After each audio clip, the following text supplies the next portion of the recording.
Ya, baca mana? Yuk, langsung ke kateter. Ya. Kateter steril ukuran sesuai dengan pasien. Ya, bagaimana cara menghitung kateternya itu? Nomor berapa yang harus kita pasang? Kan ada macam-macam nomornya.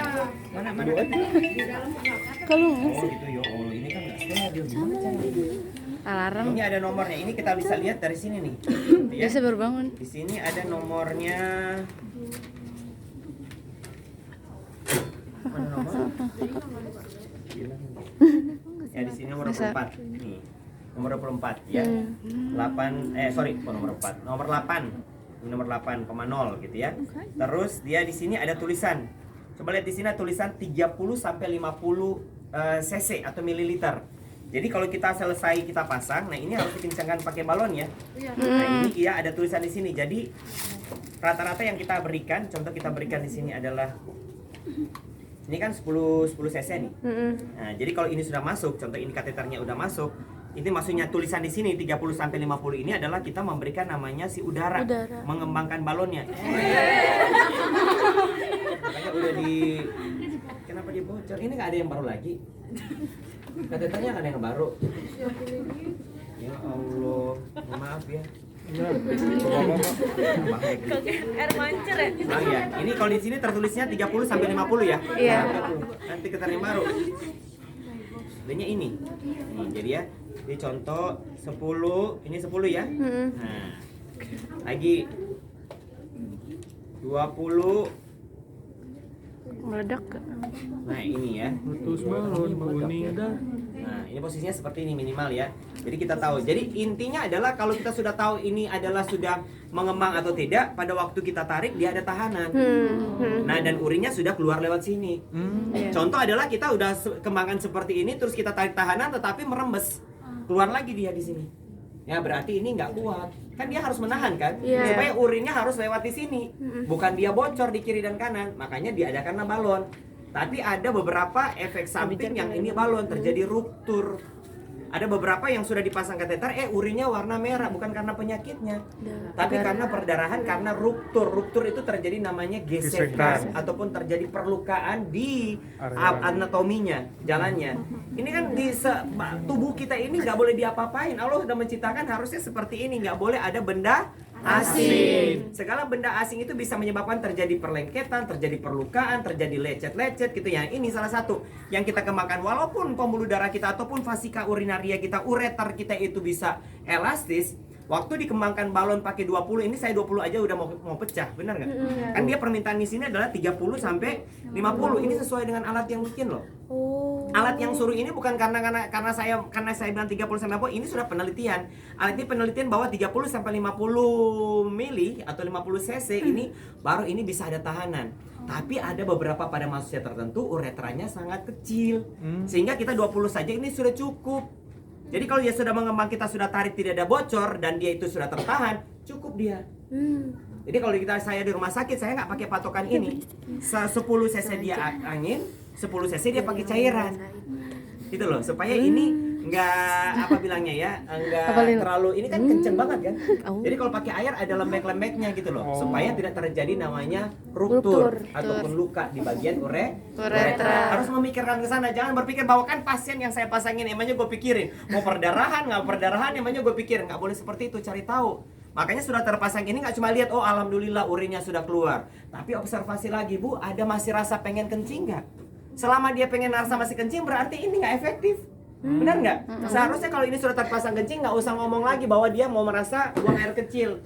Karena kan urinnya sudah langsung keluar kan? Tapi kalau sudah pasang ini dia masih merasa pengen kencing lah, kok pengen kencing lagi udah terpasang, udah Bu kencing aja, udah terpasang kateter kan begitu ngomongnya kan? Nah berarti dia masih ada tahanannya nggak benar. Gitu ya, berarti masih tertampung lagi di fasika urinaria. Sedangkan ini kita mau sampai ke dalam fasika urinarianya. Tapi kalau dia masih merasa bahwa dia masih mau pengen kencing, berarti ini nggak efektif, nggak optimal dia. Paham? Jadi berarti ada telepon saya itu ya. Siapa yang telepon saya? Ayo Pak. Berat lagi dia. Halo. Lagi. Gimana? Ya. Gimana Mas? Saya udah praktikum mahasiswa Mbak ini. Jadi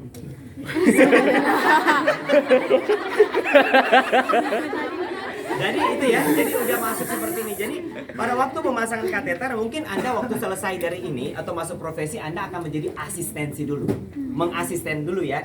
Jadi ingatkan kepada kakak senior, Kak, bocor enggak? Kak, ini tertahan enggak? Kak, pasiennya mungkin kakaknya udah beres-beres udah buru-buru gitu kan. Kalian observasi, Bu, gimana rasanya? Ada rasa masih pengen buang air kecil enggak? Enggak sih. Oke, fine. 5 menit lagi, 15 menit lagi. Kalian kan bertanggung jawab Anda yang pasang walaupun dengan kakak kan. Lagi kayak gimana Bu perasaan ini? Kok nggak nyaman? Suka begitu ya? Nggak nyaman, kayaknya ada rasanya gimana ya sus gitu ya. Tapi perasa berkemih masih ada nggak? Enggak, baik-baik saja. Oke, fine. Good. Lihat observasi kateternya. Berwarna merah teh apa tidak? Gitu kan, tidak semuanya langsung berdarah-darah gitu ya. Wow, lo berdarah-darah gitu ya, berarti ada masalah dia. Ruptur dan semacamnya, berarti harus dilepas atau segala macam kan. Selama dia tidak, warnanya kuning keruh, kuning jernih gitu kan. Seperti itu berarti itu dalam batas normal. Tapi kalau kita sudah observasi, ternyata berwarnanya melebihi daripada warna yang biasa. Kalau saya lihat urin saya berbeda dengan pasien. Walaupun mungkin pasien ada komorbid, Pak, dia ada ISK, infeksi saluran kencing gitu ya. Jadi beresiko untuk berwarna merah dia di sini, gitu ya. Oke, tapi kalau tidak ada yang kita, makanya saya bilang, orang kalau pasang kateter bukan berarti hanya membuat supaya dia itu selesai dengan urinnya bisa keluar, tetapi kita sebagai perawat harus mengobservasi. Ini kita memberikan masalah kepada pasien kok, benar nggak? Dengan kita pasang kateter. Makanya tanggung jawab kita kenapa perawat itu harus mengobservasi. Ulang lagi ditanya, apalagi Bu, warnanya seperti apa? Ada kebocoran apa enggak? Ini pasien kalau dia sadar, dia miring kanan bisa miring kiri, bisa ketarik, ini bisa ruptur. Benar nggak? Ini harusnya penjadi, jangan berpikir bahwa yang setelah saya pasang kateter dan selesai masalahnya udah, yang penting pasien sudah kencing, saya juga aman. Nggak akan bulak balik lagi saya mencebokin pasien karena dia buang air bukan di pispot. Benar nggak? Saya mau pasang ininya tujuannya apa tadi? Ada indikasinya. Apa yang harus indikasinya? Pasien nggak bisa berkemih. Yang kedua ada penyakit-penyakit tertentu yang tidak bisa mengeluarkan urin secara normal. Anda pun kalau tidak bisa mengeluarkan urin secara normal, pasien dipasang kateter kok. Nggak mau. Itu ya, pasien pun nggak mau dipasang. Tapi karena kondisinya yang mengharuskan dia untuk pasang. Contoh, pasien mau dilakukan namanya operasi. Pasang kateter, tetapi setelah operasi cabut kateternya. Karena selama operasi, contoh operasinya 4-5 jam gitu ya. Memang kita mau satu, resiko infeksi pada waktu dia kencing gitu ya. Kalau kita pakai pampers, contoh kan mau bedah di bagian abdomen. Ini kalau dia kencing ini sangat beresiko infeksi kalau dia ada luka. Benar nggak? Makanya dipasang kateter. Tetapi pada hanya waktu dia selama operasi. Jadi kalau ditanya nih ada operasi, post operasi, tahu nggak lu dipasang kateter? Pasti dia akan bilang nggak tahu tuh, dipasang. Karena ini resiko. Jadi orang-orang yang ada nggak dia pernah dioperasi di sini? Kami tadi cabang bayi gitu ya. Ada orang operasi yang melebihi daripada 2 jam, ya pasti dipasang kateter cuma pada waktu selama pelaksanaan operasi. Kepentingannya buat apa? Karena kalau dia mixi pada waktu kan orang sadar nggak bisa tahu dia udah buang air kecil apa tidak. Makanya kepentingannya pada waktu dia buang air kecil gitu ya. Air kecil udah tahu itu adalah sisa-sisa daripada namanya metabolisme. Jadi bersifat apa dia? Toksik ataupun racun tidak bisa nih. Ini lagi dibuka abdomen. Entah dia contoh dia sekso cesaria, wajib dipasang kateter. Gitu ya. Ataupun nggak dipasang kateter, dia pakai namanya kateter yang disposable yang warna apa tuh? Kateter yang warna stainless steel. Jadi yang pada waktu dia udah penuh, kan teraba nih penuh, pasang tuh stainless steel. Lagi dibius, jadi nggak ini ya. Masukin seret gitu ya, langsung keluar urinnya, langsung ditampung. Gitu ya. Kalau dia nggak pasang kateter, contoh dia cuma 30 menit, ya 1 jam melakukan sekso cesaria. Jadi kepentingannya, jadi bukan cuma pasien-pasien yang terjadi namanya masalah di bladder itu atau masalah urinnya itu yang bermasalah kita pasang kateter, tetapi ada keadaan tertentu yang harusnya dia normal. Contohnya saya bilang tadi cuma dilakukan pelaksanaan namanya tadi adalah lakukan namanya operasi. Kepentingannya adalah operasi itu wajib pasang kateter supaya si urin tadi kalau dia kencing tidak bisa menjadi salah satu infeksi pada waktu terjadi namanya pembedahan. Sampai sini oke? Oke. Terus jadi sudah ya. Mana tadi Maya kelompok? Ayo. Saya ini cuma menjelaskan secara ininya, teorinya. Ayo kita pria Pak, itu penisnya harus tegang dulu apa belum? Ini udah laki-laki, mana ambil tuh penis sana.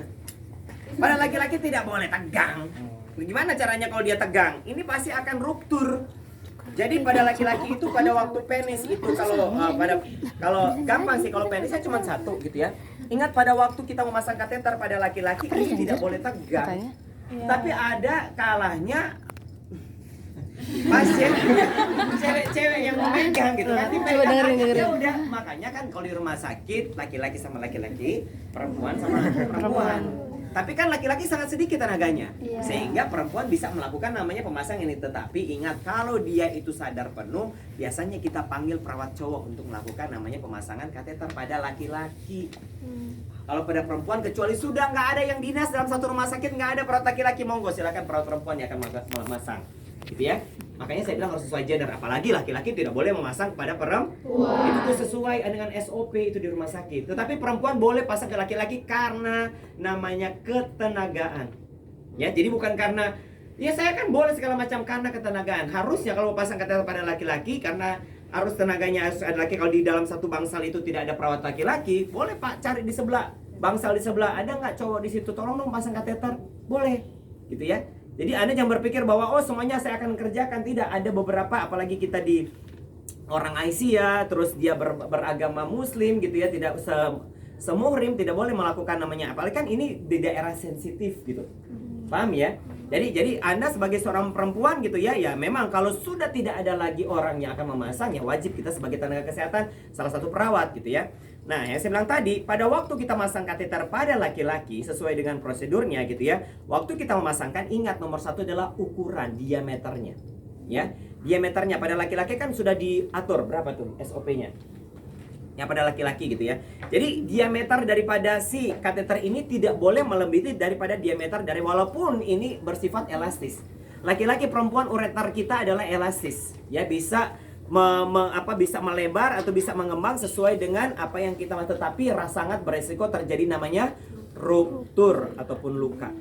Ya, makanya sangat disarankan apalagi pada laki-laki sebelum dipasangkan namanya kateter wajib untuk dimasukin namanya silokain gel. Silokain gel adalah gel yang berisi juga anestesi. Itu namanya silokain gel. Mahal, kalau BPJS nggak ada. Akhirnya apa yang terjadi? Akhirnya kita modifikasi. Jadi gel, contoh ini gel, kita buka ininya, masukin namanya ini, baru kita semprotkan. Seret dulu, jadi seret dulu, seret. Aduh, sakit nih kalau orang pasien gitu. Iya Pak, maaf ya Pak, tahan sebentar. Baru kita masukin namanya kateter. Pelan-pelan, gampang kok masukin kateter, kan cuma dorong doang. Ya dorong. Contoh yang kecil ya. Makanya diameter ya. Diameter sangat berpengaruh terhadap namanya ruptur gitu ya. Semakin besar. Kalau contohnya ini diameternya besar, terus kateternya kecil diameternya, apa yang terjadi? Bocor lagi walaupun dia ada namanya balon. Gitu ya. Jadi contoh ini kekecilan pakai buat anak pediatrik gitu ya. Bocor dianya. Walaupun masih balon gitu ya, apalagi balonnya meletus. Hijau dar. Maaf ya intermezzo ya. Jangan masukin ke dalam itu ya. Jadi pada waktu dia masukin ke dalam gitu ya. Nah, kapan ini dikatakan ini berhasil? Kapan dikatakan masukkan kateter ini berhasil? Pertama, indikator dia berhasil yang pertama. Jadi pada waktu kita masukin dorong sampai pojok mentok ya, harus mentok sampai di sini. Jadi jangan setengah-setengah. Contoh dari setengah sini, udah keluar urin, gitu kan? Alhamdulillah urinnya udah keluar, gitu ya. Contoh dia, kan kita udah pasang nih ya. Ya oke, udah waktu kita pasang, ternyata dia udah keluar urin. Udah keluar urin. Oke, baru seperempat. Contoh di sini udah keluar urin. Nggak boleh sampai di sini stop. Dorong terus sampai dia mentok. Artinya kita pengen pastikan bahwa ini sudah sampai di fasika urinaria. Walaupun baru sepertiga udah keluar urinnya. Ada kan mungkin urinnya ke stop cuma pas sampai di ujung doang, nggak sampai keluar kan? Pas kena kateternya di sini, dibongkarnya yang terjadi sumbatan di segala macam, udah keluar urinnya. Udah senang kita kan langsung dimasangin balon, ruptur lah si uretranya. Ya, jadi ingat pastikan, apalagi pada laki-laki ini paling gampang, cuma satu saluran dia kan? Jadi dorong aja terus sampai mentok gitu ya. Baru kita kembangkan. Nah, baru kita kembangkan ini karena tadi yang bocor ya.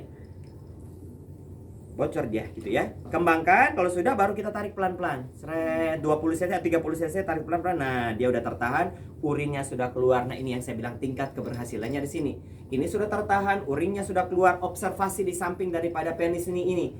Adakah terjadi kebocoran atau Tidak, itu berarti sudah berhasil. Tanya kepada pasien, apa rasanya, feel-nya seperti apa? Udah perih, sakit, dia akan bilang perih sakit gitu ya. Tapi bagaimana, merasa pengen buang air nggak? Duh pengen pipis segala macam. Berarti ada sesuatu yang terjadi di sana. Ya, Anda harus observasi. Jadi kalau pada pasang kateter pada pasien laki-laki gitu, yang pertama tidak dalam kondisi standing. Ini kalau orang melakukan tindakan medis, orang laki-laki walaupun segenit-genitnya apapun itu ya, apalagi mau dipasang alat sesuatu di penis, pasti ini akan turun. Jadi jangan berpikir bahwa ini harus standing, gitu kan? Nah, yang repot adalah contoh kalau tidak dilakukan namanya sirkumsisi. Apa itu sirkumsisi? Sunat, astagfirullahaladzim. Sirkumsisi itu bahasa kedokteran, Masya Allah. Masuk ke Tommy nggak tahu sirkumsisi. Sirkumsisi adalah dilakukan namanya Sunat. Sirkumsisi berasal dari kata sirkum. Sirkum artinya melingkar, memutar. Sirkumsisi, contoh ini kan ada kulup nih. Kulup nih ya, bahasa kita kulup nih, segala macam kan ada kulup. Ini contoh pada pasien kulup. Nah, harusnya kan kita kalau laki-laki itu kalau disunat kan dia kelihat glans penisnya. Nggak ada lagi nggak yang penis? Ya? Ada lagi apa pantom yang penis? Pantom belakang itu. Nah, boleh. Nah, harusnya kalau ini coba lihat. Ini perbedaan antara disunat dan tidak disunat. Contoh gitu ya. Ini harusnya ada gland. Jadi kalau disunatnya contoh dia kepalanya jadi di sini nih. Ya, jadi contoh kita sudah dipotong kulupnya gitu kan, tersisa seperti ini. Ini kalau disunat itu namanya sirkumsisi. Sirkumsisi artinya melingkar. Jadi dipotong melingkar itu namanya sirkumsisi. Sunat. Ya, disunat ngomongnya gitu ya, sunat gitu ya, itu disunat. Nah, jadi pada waktu disunat, jadi contoh ini kulupnya itu waktu disirkumsisi pada anak-anak pediatrik atau segala macam mulai dari sunat. Jadi dipotong kulitnya kan dianestesi dulu nih ya. Dianestesi baru dipotong melingkar gitu ya. Baru ini ditutupnya baru dijahit. Jahit gitu segala macam. Makanya kalau orang sunat itu dikasih duit senang deh. Ya. Karena mereka kan udah tahu orang sunat itu kan kita harus bersyukur gitu kan, dia mau disunat gitu ya. Sebenarnya nomor satu bukan hanya masalah orang muslim yang akan disunat.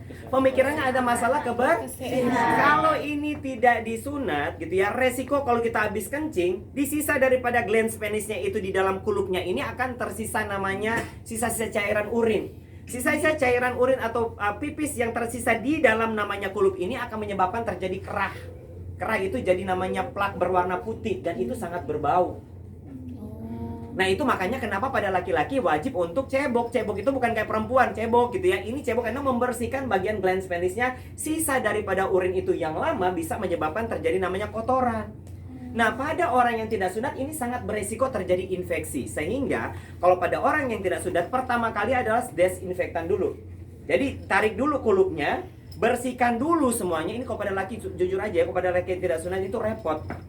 Apalagi kalau orang udah lansia gitu kan. Ini kalau dia pipis aja kan. Dia bersihin bagian ujungnya, sedangkan ini tertutup. Sisa daripada sisa yang berada di dalam glans penis atau di dalam namanya di dalam namanya glans penisnya ini akan menyebabkan terjadi pengerakan itu warna putih dan itu berbau.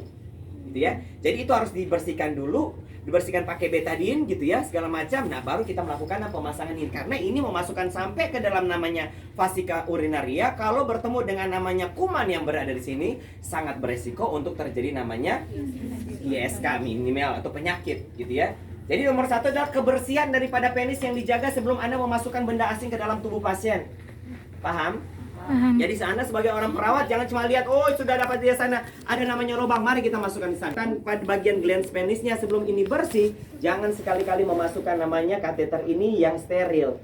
Kan kita tahu kateter ini steril kan? Ya. Anda pun memakai dengan namanya handskun Steril. Sampai sini paham? Paham. Nah, waktu dia masuk seperti yang saya bilang tadi. Nah, kalau dia sunat gitu ya, kalau dia namanya disunat gitu ya. Jadi ini harusnya bersih. Harusnya bersih ya, walaupun kita tetap desinfektan dulu pakai betadine gitu ya, desinfektan dulu. Jadi yang saya bilang tadi kalau yang tidak bersunat yang repot, Anda harus buka kulupnya, bersihkan dulu baru Anda bisa memasukkan. Tetapi kalau dia sudah sunat harusnya dia sudah tertarik, tidak ada kulup di sini tertutup. Sehingga kita bisa waktu masukkan namanya tindakan kateterisasinya harus lancar gitu ya. Nomor satu ya, kita sudah harus pakai handskun. Nah, yang paling susah itu adalah memasang pada wanita. Gitu ya. Bagaimana kita bisa membedakan oh ini yang disebut dengan saluran namanya apa? Terus di situ mencari apa? Kan ada dua lubang ya, ada dua saluran ya. Iya. Jadi ada vagina yang bawah dan ada yang bagian atas adalah Ureter. Saluran perkemihan kan? Saluran perkemihan dan juga ada namanya vagina. Yang kita mau cari bagian mana ini? Yang Bagian perkemihan. atas ya. Ini yang susah gitu ya. Maaf soal itu saya pada orang yang lansia. Anda tidak bisa karena bagian bawah.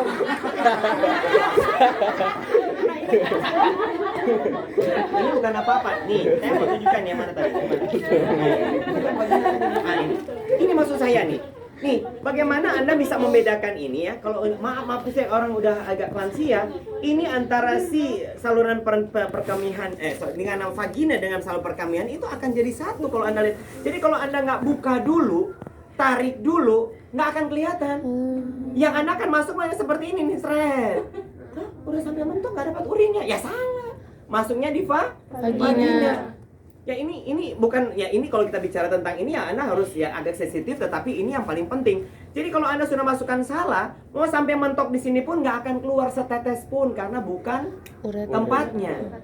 Ya, jadi makanya saya bilang makanya nomor satu adalah buka dulu labia majoranya, dibuka, baru kita ekstensikan dulu di bagian minoranya diekstensi dulu, baru Anda akan kelihatan mana yang disebut dengan namanya vagina, mana disebut dengan namanya ureter.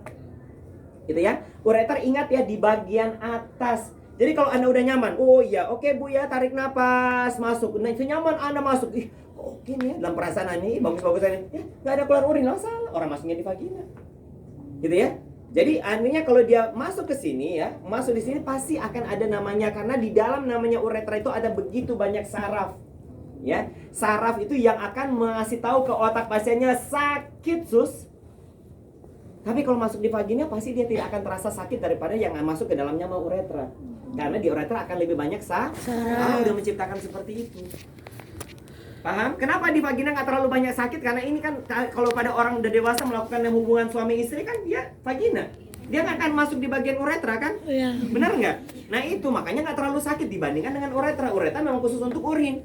Sehingga kalau ada masuk benda asing itu akan terasa sakit, sensasinya akan lebih sakit daripada yang masuk namanya nomor satu adalah saya harus sangat berhati-hati apalagi pada wanita karena ada dua